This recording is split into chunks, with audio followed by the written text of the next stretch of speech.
Sarkozy leur a promis, vous m'aidez à liquider Kadhafi, parce que je lui ai tellement pris de l'argent qu'il détient trop de secrets contre moi, et un jour ça risque de sortir. Vous m'aidez à liquider Kadhafi, et moi, je vous donne un État, l'État de l'Azawad. C'est tout. Les Touaregs n'avaient pas au départ réclamé des États, mais ils ont réclamé plus de justice, ce qui est normal. Quand une région se sent lésée, il est normal qu'elle les revendique. Bienvenue sur Afridébat 360, la chaîne sans filtre. Analyse, débat et décryptage de la politique africaine. Afridébat, le radar de l'Afrique. Abonnez-vous, likez et partagez. Alors, le Mali n'est pas tombé, comme en Syrie. Les femmes ont résisté. Oui. Je voulais dire quelque chose. Oui. Maître a dit l'Azawad, c'est un vieux problème, ceci. Non, l'Azawad n'a jamais existé. Historiquement, l'Azawad n'a jamais existé. Parce que les Touaregs, les Dogons, les Soninké, les Peuls, les Bambara, tous sont des enfants du Mali à pied d'égalité. Les problèmes, les contestations auxquelles vous faites allusion dans les années, je sais pas, 50 ou 70, c'est qu'il y a une zone du pays, dans le nord du pays, où les gens se disaient qu'ils sont les laissés pour compte des projets de développement et ils revendiquaient. Donc jusque-là, c'est des revendications. Dans tous les pays, il y a ça. Dans des pays, partout, tu vas entendre que bon, telle région estime qu'elle est négligée, il y a des revendications. Ça existe dans tous les pays. On ne fait pas des guerres pour ça. Le problème de l'Azawad est une création, l'État d'Azawad est une création de la France de Sarkozy. Il faut appeler les choses par leur nom. Qui a dit... Peut-être bien avant Sarkozy, puisque dans non, les laisse-moi années parler. 60, cette affaire de l'Azawad proposée par la France existait. Il y a l'affaire d'Azawad parce que les Touaregs estimaient quelque part qu'ils sont les laissés pour compte. Non, moi je rectifie simplement parce qu'il y a des documents qui disent que la promesse de l'Azawad était une promesse coloniale. Non. Est-ce que tu peux me laisser parler? Oui, moi je donne une version. Tu me laisses donner ma version, après tu nous expliques ta promesse coloniale. Je répète, que Sarkozy, parce que quand Kadhafi était là, Kadhafi servait d'élément d'équilibre. Kadhafi connaissait tous ses problèmes. Et il a pris avec lui les Touaregs qui étaient grassement payés pour être dans son armée, pour assurer sa sécurité. Et Sarkozy leur a promis... Attends, vous n'allez quand même pas me dire que Sarkozy n'a rien promis. Sarkozy leur a promis, vous m'aidez à liquider Kadhafi, parce que je lui ai tellement pris de l'argent qu'il détient trop de secrets contre moi, et un jour ça risque de sortir. Vous m'aidez à liquider Kadhafi, et moi, je vous donne un État, l'État de l'Azawad. C'est tout. Les Touaregs n'avaient pas au départ réclamé des États, mais ils ont réclamé plus de justice, ce qui est normal. Quand une région se sent lésée, il est normal qu'elle les revendique. Donc, on ne peut pas aujourd'hui, les manigances de Sarkozy, en faire une base historique pour foutre le bordel dans tout le Sahel, alors que tout le monde sait ce qui s'est passé. Est-ce que c'est les gens de l'Azawad, là, historiquement, dont vous parlez, c'est eux qui sont allés casser la Libye pour prendre les armes et l'argent de Kadhafi? Non. On a cassé, on leur a donné, on leur a dit, d'ailleurs, vous êtes de peau plus ou moins blanche, allez tuer les nègres, vous débarrassez les nègres, nous on vient prendre les ressources minières. Je me rappelle un dialogue, un témoignage où un Malien disait, un Touareg disait que les Français leur ont dit, pourquoi ils se laissent dominer par les Noirs du Sud? C'est des faits qui existent. Donc vous n'allez pas dire l'histoire, mais si c'est l'histoire, on peut invoquer l'histoire et obtenir tout ce qu'on veut. Même chez nous ici, en invoquant l'histoire, on peut obtenir tous les résultats qu'on veut. Oui. Donc, le problème de l'Azawad est une création de Sarkozy. Et ceux qui ont succédé à Sarkozy n'ont pas changé de langage. Ils ont plutôt empiré. Et aujourd'hui, quand la guerre a commencé, les Maliens, l'armée malienne a marché sur Kidal. C'est les Français qui leur ont dit, vous ne bougez pas. Et ils les ont empêchés d'aller à Kidal. Et Assimi Goïta était de ceux qui devaient entrer dans Kidal. Aujourd'hui, on veut nous dire que non, que c'est les Russes qui sont... Mais quand Assimi Goïta marchait sur Kidal, il n'y avait pas encore les Russes. Oui, bon, l'émission ne porte pas sur l'Azawad. Voilà. Mais ça porte sur l'Azawad parce que c'est de là que les problèmes viennent. Et je voudrais vous laisser fermer cette parenthèse en vous demandant, Maître Sousa, vous pensez qu'il faut une solution en profondeur, une solution globale?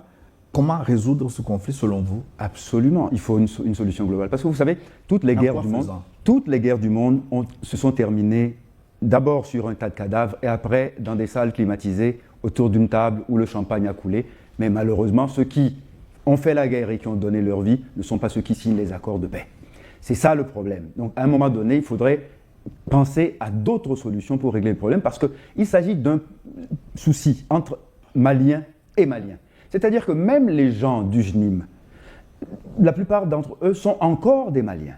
Donc si on prend le problème sous ce prisme-là, ça voudra dire qu'il faudrait, à un moment donné, arrêter le bain de sang et commencer à comprendre, du moins prêter oreille à ce que disent ces gens et quelles sont leurs revendications. Oui, je l'ai dit tout à l'heure. Si vous prenez ce conflit comme un conflit uniquement entre Maliens, est-ce que vous ne passez pas à côté? Parce que derrière l'Azawad, Kidal et autres, il y a des enjeux plus grands, des enjeux impérialistes où d'autres se servent du sous-sol malien pour se nourrir. Si on exclut ces différents acteurs, est-ce qu'on ne passe pas à côté du vrai problème? Gilles Bocco, les enjeux impérialistes n'ont pas toujours eu besoin de terroristes pour aligner leurs plans. Parfois, ils viennent dans nos populations, ils trouvent des alliés suffisamment zélés pour leur faciliter le travail et leur dérouler le tapis rouge. Donc on n'a pas besoin d'abord de passer par la case terroriste. S'il s'agit d'enjeux impérialistes uniquement, pas uniquement, justement. Si c'est sous ce angle-là qu'on veut lire le dossier, partout ailleurs, on a déjà eu l'Afrique livrée par ses propres fils à des puissances étrangères. Et là, ici, bon, écoutez, on va y venir tout à l'heure, mais vous avez vu, on a quitté les Français pour aller vers les Russes.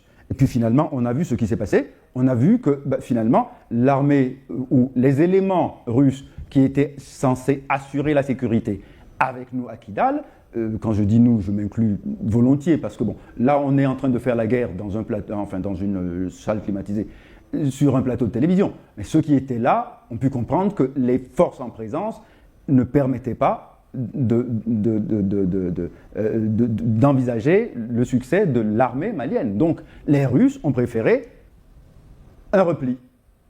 C'est un élément qu'il faut interroger, parce que, est-ce que pour tout ça, pour tout l'argent qu'on leur donne, parce que ce n'est pas gratuit, il faut qu'on assiste, lorsque nous sommes attaqués, à une bérésina, à une débandade de l'armée russe? Non. De Africa Corps. Maître Sosa. Je sais que vous ne serez pas d'accord, hein, mais bon, enfin, j'ai lancé le débat. Non, pas que je ne serai pas d'accord. Mon avis ne compte pas. Je ne suis rien dans cette affaire. Je m'en tiens aux faits. Oui. Quand vous dites qu'on a quitté la France pour aller chez les Russes, qui a quitté la France? Oui. Qui a quitté la France? Là-dessus, je vous rejoins. D'accord. Les personnes ont quitté. C'est la France qui a quitté. D'accord. Toujours avec arrogance, avec suffisance. Parce que la France estime, la France macronienne, je ne parle pas du peuple français, qu'on ne peut pas négocier avec des nègres. Alors on prend les demi-nègres et les Arabes pour aller massacrer les nègres. Vous me parlez de Kidal et du repli des choses, des Russes. Mais Maître Sosa, je sais que vous êtes un homme très cultivé, vous n'êtes pas militaire, mais vous connaissez ce qu'on appelle un repli stratégique. On ne veut pas jouer à Alamo. Alamo, c'était un fort au Texas assiégé en 1836 par l'armée du général Santana du Mexique. Ils étaient à peine 200 et en face d'eux, ils avaient des milliers de soldats mexicains. Ils auraient pu se retirer. Ils se sont battus jusqu'au dernier, dont le célèbre David Crockett. Ça, c'est la version Alamo. Mais je te donne maintenant la version Moscou. Quand en 2012, le plus grand bandit français, le plus grand pillard français, qu'on appelle Napoléon, et qui aujourd'hui est un véritable monument de la France, quand il s'est hasardé à Moscou, tu sais ce que les Russes ont fait? Ils ont quitté Moscou. Il s'est installé au palais en attendant que le tsar vienne le lendemain lui présenter sa reddition. Personne n'est jamais venu. Les Russes ont même brûlé la ville. C'est un repli stratégique. Et quand les Russes ont contre-attaqué, Napoléon s'est mis à fuir. Et dans sa fuite, Dieu étant du côté des Russes, le fleuve Bérésina lui a réglé ce compte. Sur plus de 150 000 soldats, à peine 15 000 sont revenus à Paris. Donc le repli stratégique est une ruse de guerre. Et je suis étonné que les Touaregs, les terroristes qui sont encadrés par les nazis ukrainiens, que ces Ukrainiens ne connaissent pas l'histoire de leur pays, parce que les Ukrainiens, c'est Russes, des Russes qui ne connaissent pas l'histoire de leur pays, pour se dire, attention, si les Russes se retirent, ce n'est pas une défaite. Ils se retirent pour revenir vous mater, et ça n'a pas manqué. Ils sont revenus les mater. Donc, On a laissé la France, on est allé en Russie. Ce discours-là, il est humiliant pour toute la race noire. Non. Les Noirs ont le droit d'aller avec qui ils veulent, quand ils veulent, comme ils veulent. Non. La France même vit aujourd'hui grâce à la Russie. Pourquoi vous nous empêchez, nous, de parler avec les Russes? Non, personne n'a empêché de parler avec les Russes. Les faits sont là. Il ne faut là. pas tourner ça en ridicule. Il ne faut pas prendre ça comme une faute, comme un défaut, comme un délit. Pourquoi dès qu'on dit que les Russes ont mal fait quelque chose, vous devez vous en offusquer? Non, les Russes sont venus parce que quelqu'un était carent. S'il vous plaît. Quelqu'un était carent, c'est pourquoi les Russes sont venus. Est-ce que quelqu'un a cherché les Russes? Est-ce que vous permettez un autre point de vue? Mais le bien problème, sûr. non, mais le problème, et vous savez quoi? Vous avez cité tout à l'heure la bataille de Russie, mais j'aurais aimé que Assimi Goïta fût Kutuzov. Malheureusement, ce n'est pas ce qu'on a vu. C'est la raison pour laquelle je dis il faut. Assimi Goïta, je n'ai pas entendu. Fût Kutuzov.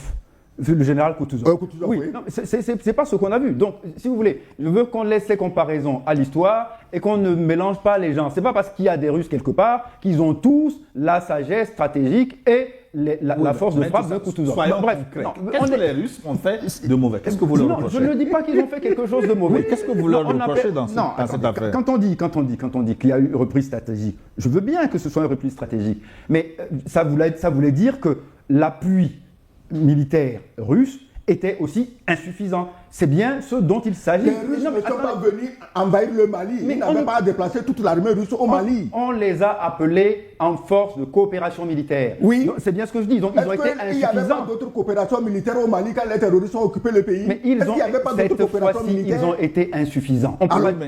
On va évoluer parce que Kidal a été repris depuis. Attendez, par les forces armées maliennes avec cette phobie de la Russie que vous voulez transformer en phobie des Noirs, on ne peut pas l'accepter. Parce que la haine du Russe devient aujourd'hui la haine du Noir. Et c'est pourquoi les Ukrainiens, les nazis ukrainiens sont venus joindre leurs forces à ce que vous connaissez pour détruire les Noirs. On ne peut pas accepter ça. Ce n'est pas à moi que vous parlerez de la haine des Russes. Je vous pose une question, Mentos. Est-ce que vous ne jouez pas l'avocat du diable quand vous accusez les Russes d'avoir abandonné Kidal aujourd'hui avec les forces internationales? Plus de 15 000 hommes sont restés au Mali, au nord, sans que ce territoire soit dans l'escarcelle de l'État malien. Jules, vous ne m'empêcherez pas de penser que lorsque, à un moment donné, on a choisi de changer d'alliance politico-militaire, de changer de camp, de changer de formule coopérative, et que, au moment où, justement, on est confronté à une agression, au moment où il faut faire preuve de force de feu, que la force d'appoint qu'on a déployée n'a pas été adéquate, vous ne pouvez pas me dire que le Malien de la rue comprend cela. Nous sommes équipés d'éléments de langage et d'analyse pour nous permettre de comprendre pourquoi peut-être ça n'a pas marché, mais le Malien de la rue se demande pourquoi on va payer des Russes pour protéger la population malienne et que quand le moment vient justement de jouer les pompiers, ils n'ont pas été là. Est-ce qu'on a payé des Russes pour protéger les Maliens? Mais est-ce qu'ils sont là gratuitement? Maître Sosa, on a payé les Russes, c'est normal. Mais ceux qui prennent de force, ceux qui pillent le Mali de force, c'est eux que tu soutiens contre ceux qui se font payer? À quel moment on a dit qu'on soutenait? Vous les soutenez? Mais à quel moment? Les Russes sont venus comment au Mali? Ils sont venus comment? Comme il l'a rappelé, il y avait plus de 15 000 hommes des troupes internationales pour soi-disant protéger le Mali.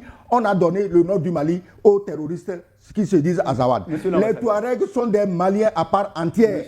Ils se sentent maliens. Aucun Touareg n'a jamais jeté son passeport malien. Donc il faut cesser de prendre le langage des médias terroristes de l'autre côté pour venir nous imposer ça ici. On ne peut pas accepter ça. Monsieur l'ambassadeur, je sais en acceptant de venir débattre avec vous que je suis dans votre paroisse. Je suis le curé, non mais je suis le curé invité et à chaque fois vous vous adressez à vos ouailles et malheur à qui osera vous apporter un contre-dit. Cela posé. Parce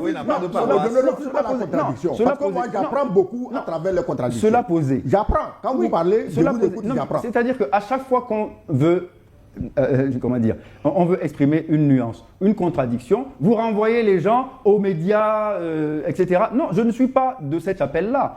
Je viens volontiers accepter de participer à votre liturgie, mais pardonnez-moi, si je suis le musulman qui apparaît pendant un culte œcuméniste où la messe est dite en latin ou catholique, permettez que je puisse la dire dans un autre langage. C'est pour ça que oui, on est ici pour ça. Mais ne me renvoyez pas à des gens à qui je ne ressemble pas et avec qui je n'ai absolument aucune affinité. Mais vous avez leurs éléments de langage. Mais non. On a chassé les Français, on a amené les Russes. Voilà, ça ne marche pas. On n'a pas chassé les Français. Personne au Sahel n'a chassé les Français. Merci de nous avoir suivis. N'oubliez pas de vous abonner de liker et de partager pour ne rien manquer de nos prochaines vidéos. AfriDébat, le radar de l'Afrique.